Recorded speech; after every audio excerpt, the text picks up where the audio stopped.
the hell are you on about, Ram Bam, you flop? Can't believe we brought him back on again. I don't know what's going on.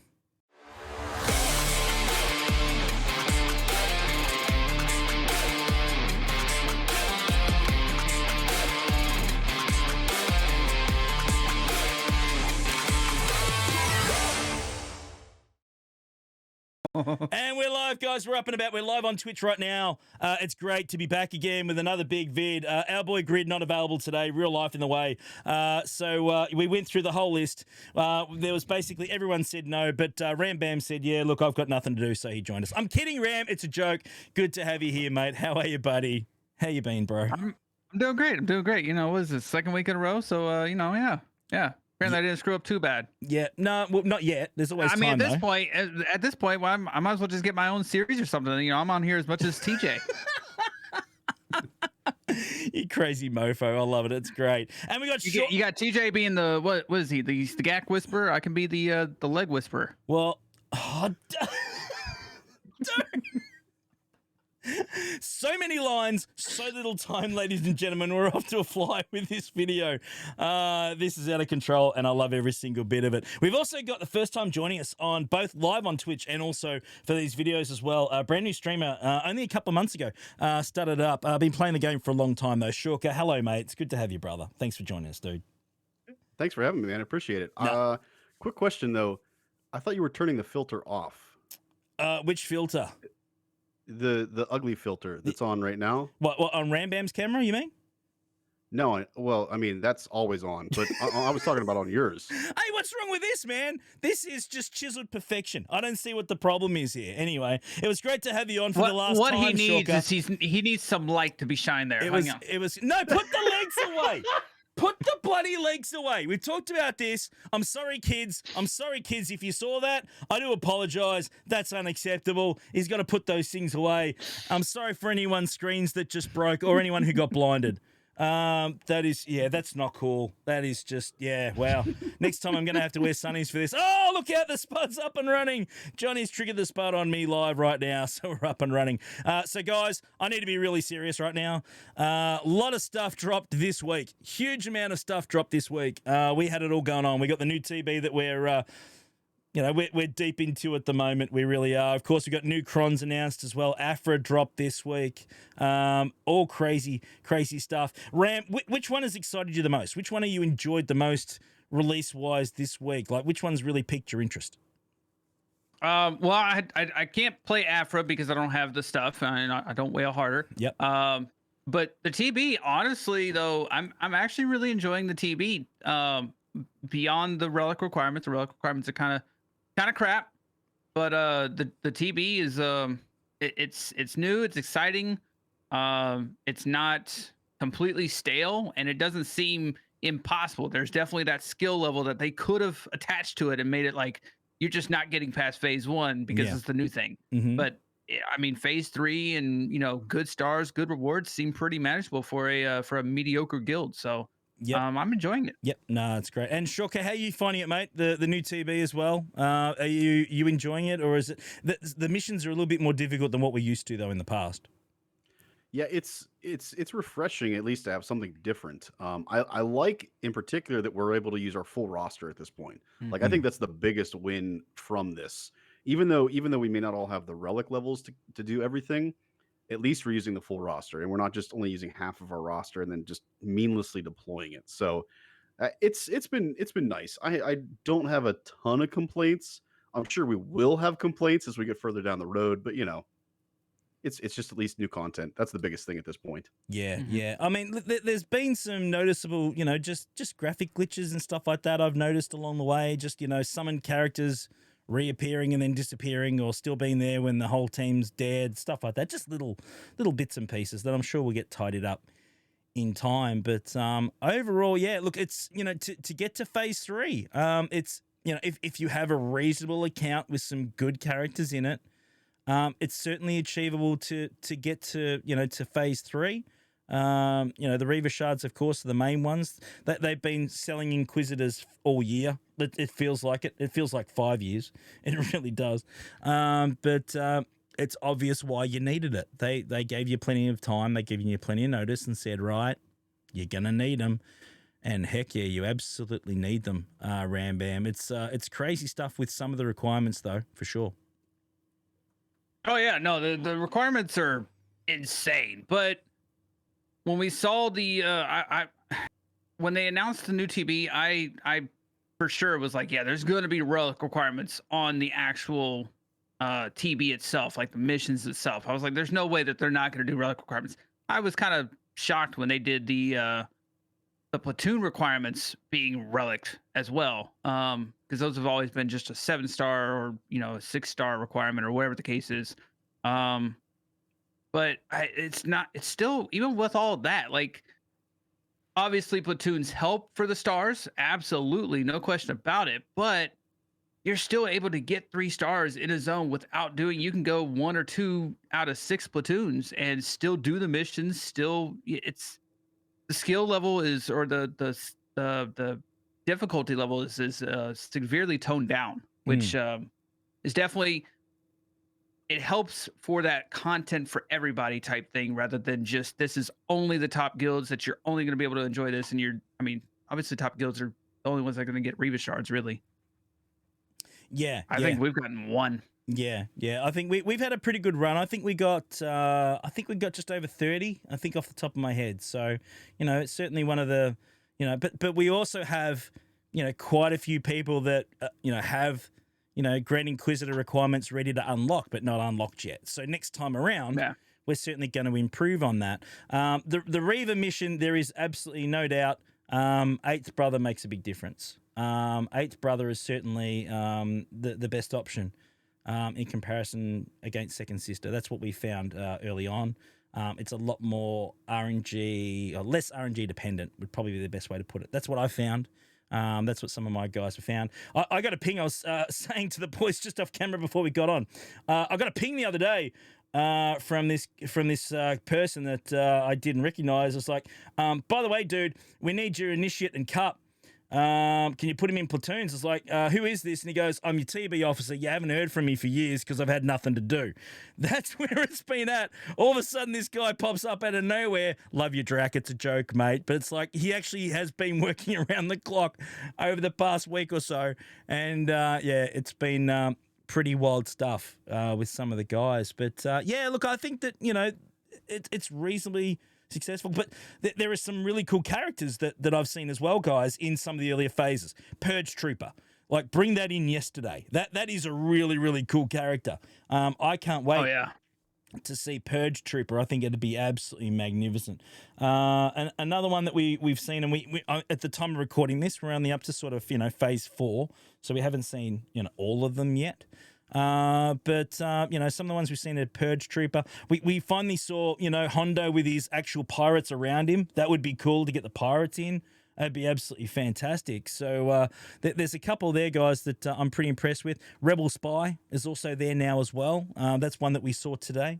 So it's pretty cool. What do you guys think? Which one's the favorite? Which ones do you want to come to the game first? Which ones stand out the most to you guys? For me, it's Purge Trooper all the way. I mean, I'm a huge Fallen Order fan. I love the game. I thought it was amazing. There's so much good content there. There's so much you can do with Purge Trooper. I mean, you could pair them with the Empire. You can pair them with the Troopers. You could make them an Inquisitorius faction only type thing, or at least capable to work with the Inquisitorius. Like that character has so much possibility and can do so many different things. And you could have different variants on the Purge Trooper as well, because we saw a lot of different variants in the video game for the Purge Trooper too. Yeah. So like, there's just like limitless possibilities with that character. It makes total sense to bring that into the game in some capacity, moving forward in the future. Yeah. No, I'm enjoying it. I think we're all enjoying fresh content that's not just, we know that they like calling new content, packs, new characters and marquees. It's actually nice to have actual proper new content. I mean, that's new game mode. That's, to me anyway, that's content. That's what I think anyway. Afra's dropped. I've got Afra unlocked, fellas. I haven't actually used her too much in anger yet. She's only sitting, I think she's sitting at about Relic 5, I think Relic 6, so I haven't really gotten to use her much. She's going to be a GAC beast. But I think there's a couple of missions we've identified in the dark side as well around the Haven class. I think there's a particular mission there that Afra specifically will be really, really handy in. Afra's she's going to be a bit of a beast, boys. She's pretty cool, and her kit looks amazing. I mean, kit looks interesting. I'm still ways off, and I think most people in my guild are a ways off from getting her. We're all kind of still working on Jabba, so. But yeah, she does look really nice, and there's some interesting teams. Everybody's kind of saying, like, you know, obviously the droids, and then people are questioning why Hondo should or should not be with her, or whatever the case. I'm like, Hondo should just be off by himself. Yeah, Hondo's a great character by himself. yeah. That first tier of the Afra event with just Hondo on his own, that's horrible. Like, that took me a good 25 minutes to half an hour to get my head around. I had to bump it up to Relic 6. It was sitting at Relic 5. I was like, yeah, no, this ain't working. Had to bump it up to Relic 6 to get that one done. Pretty easy after that. But we found as well in, you know, the other legacy event, of course, previously with Starkiller, there is a speed hump, you know, node.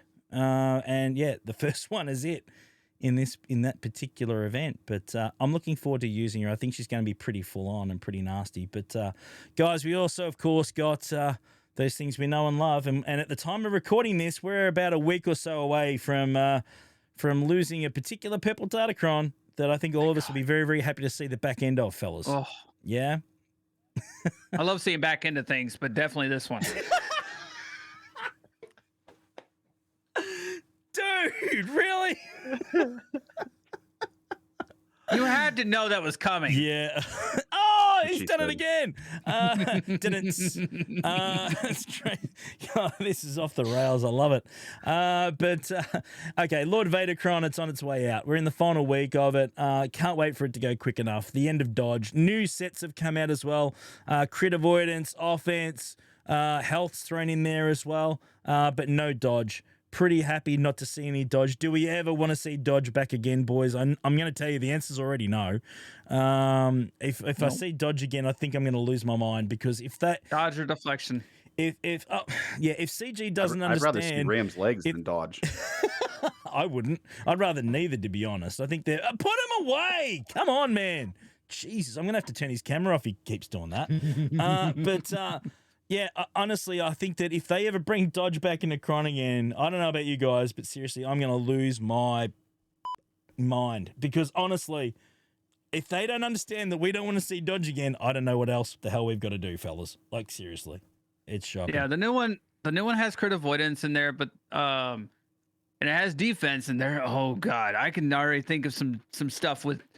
You can get up to, I think, like 450% defense if you get, you know, perfect rolls or whatever. So, I mean, imagine a Malgus or a Fives or a JML or something like that with 400 some odd % defense. Yeah. Woo. There was another. But yeah, the Dodge can absolutely get fucked. But honestly, like, I like this set. In the sense of, it seems toned down. It seems like it's like kind of set 5-ish, right? It's toned down. It's not super overwhelming. There's some cool stuff you can do, and there's some cool level 3s, level 6s, but overall it's nothing insane. Like level 4 or set 4, everybody knew, okay, cooldown reduction Datacron is going to be the thing. Yeah. You know, and pair it with a whole bunch of dodge deflection, it's going to be the thing. Yeah. This one is like, okay, there's some good ones, but there's a lot of opportunities to mix and match in this set, and I like that. I agree. One thing that's interesting is, of course, we got the health in there again. You know, the health stat is available in these sets. And Feather, I was talking to my boy Feathers, he's in chat at the moment, the other day, and we did a total. We worked it out that you can get, I think, close to about 120% health if you get full rolls on everything. Okay, on every particular stat roll. Can you imagine 120% on Jabba health, right? Can you imagine 120% health on C? And my personal favorite, 120% health on a particular character, of course, that deals damage for health, Grievous. That could. Oh, I thought you were gonna say Mace Windu. No, because he's useless. No, we're he does damage based on health. Yeah, but he sucks. But no, we're talking Grievous. But Grievous doing some serious damage with a lot of health loaded on. That could be some really, really interesting stuff, I think, anyway. But looking forward to it, man. It's pretty wild. Well, yeah, and so you've also got protection, right? And so, like for instance, to do a little plug, JML. Wolfie Yep. has been messing around with he's got protection datacrons, and he's gotten his JML Relic 9 up to I think about 235,000 protection. Yeah, wow. The dude is doing on JML special ability, he's one-shotting people from full health, full protection. He's doing over 170, 180k damage. Yeah. It was nuts. It is insane. That's only 80% protection. I think the max is still 100 and 110 or something like that. Yeah. That's not even perfect rolls. It's wild. I mean, but I kind of like this because, I just feel this has got really cool theory crafting potential. Whereas before, with the dodge, it was like, okay, you're either going to hit or you're not. And more often than not, you're not going to hit. And you're just going to time it out. And it's frustrating. And that's no fun. If you get beaten because someone's built a better cron than you, in this case, stat-wise, I'm okay with that. I can accept that. If certainly you're not across it, I think it opens a lot more theory crafting possibilities than just flat out dodge, where it's just like, okay, you hit or you don't hit. That's just my opinion. I think you hit the nail on the head with the whole theory crafting part of it. Like, you can't theory craft dodging. It's RNG. There's nothing behind it other than just you hope the RNG works for you. Versus protection datacrons, health datacrons. You can build a datacron to fit a specific character and theory craft that character to work and beat unique scenarios. Like, it just opens up the world of theory crafting that we want from datacrons. That's the good side of datacrons that we should have moving forward. Not the dodging, not the RNG. We don't want RNG. RNG's it's as bad as Ram Bam's legs. Like, there's enough. No. There's enough. Everyone's had enough. Everyone's had enough of Ram Bam's legs, let alone everything else. Both of them should. I mean, honestly, the Dodgecron and Ram's legs should never ever be seen again. Like, I think that both of those, that would just solve a lot of the world's problems. That's just my Unfortunately, opinion. they both have a high possibility of coming back. Oh, jeez Louise. Guys, I think we're done with this one. I think we had a good chat today. Can I just say something though real quick? Yeah, go. So the footage that I saw, and you probably know more about this than I do because your guild got 30 shards. But the Reva mission honestly does not look insanely difficult. And I've seen footage. I've seen people with horrible for instance, Caird. We had him on the Battalion Roundtable last night.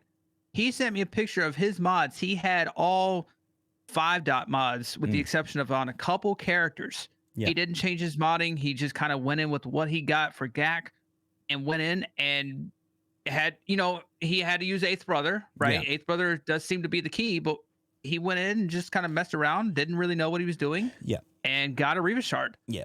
He said it was pretty straightforward. So you can. That's a stark contrast to like, how many years did it take people to get Cam? This is not even remotely close to the same difficulty as Cam. Like, not even close. It is a lot easier. If you have your Relic 7 requirement anyway, if you have that and you have them very well modded, the key is 7th Sister and Grand Inquisitor fast, like 350 speed fast, something like that. If you've got them up and running there, you're in a good position to knock this off. If you have 8 Brother up and running over 2nd Sister, you're going to do really, really well. You throw the Purge around, you throw the debuffs around, make sure that you focus down as quick as you can on Scavenger so there's no bombs. Keep Jawa ability block so it doesn't get stunned, so you don't get stunned. And then you get to the second phase, which is JMK. You just spam specials on JMK. You don't even worry about the pirate in the corner because he's a summon anyway. He disappears when JMK is done. It's as simple as that. It's nowhere remotely close to being anywhere near as difficult as Cam is. Not even close. Yeah. So, it's certainly easy. I mean, there are videos out there as well. I'm happy to knock one up with TJ if there is any interest. We can try and do a pretty, I'm good at being, a basic bitch, let's be honest. So if we want to do just a, Bones bare bones version of the video. Let me know in the comments if you want. And I'm happy to knock one up if there's any interest in it. So we're certainly happy to go through it if we need to. But let us know what you guys think. And let us know in the comments below about anything else. Even if you just dump an emoji in there. Just nothing to do with legs. Don't put any legs emojis in there because that'll give Ram ideas. All right? Because we just can't have that. That's just not good enough. Subscribe button, guys. You know all the fun stuff. Hit the follow button. It really helps the channel. Any comments are great. Thumbs up, even as a minimum, really helps us. So that would be absolutely fantastic. Ram, it's been great to have you, mate. Thank you so much for joining us. All jokes aside. Swgoh as well, mate. Thank you for joining us for the first time. Looking forward to causing some mayhem with you in future as well, mate. Now let's go off stream and let's see if we can keep Ram Bam under control on Twitch for a little bit, mate. It's going to be wild. It's going to be tough. It's going to be a challenge, but we'll give it everything we got. See you guys. Bye.